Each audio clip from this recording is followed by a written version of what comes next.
Hey everyone, welcome back to another video on this channel. This time we talk about how to turn off a blue border on the Apple Watch. Now it is a thing which might happen to you, like you're gonna notice a thin border around the entire display.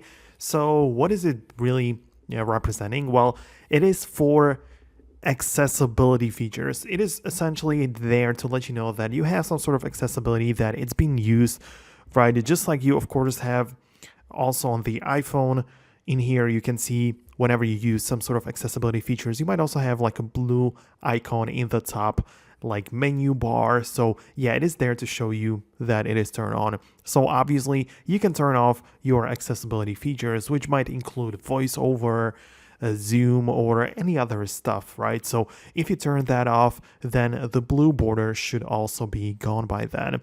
Keep in mind that it might change with the software update. I'm pretty sure that since I updated to watchOS 11, it is behaving a little bit differently. Perhaps I don't think that zoom is showing the blue border anymore because I have it turned on and it doesn't really happen.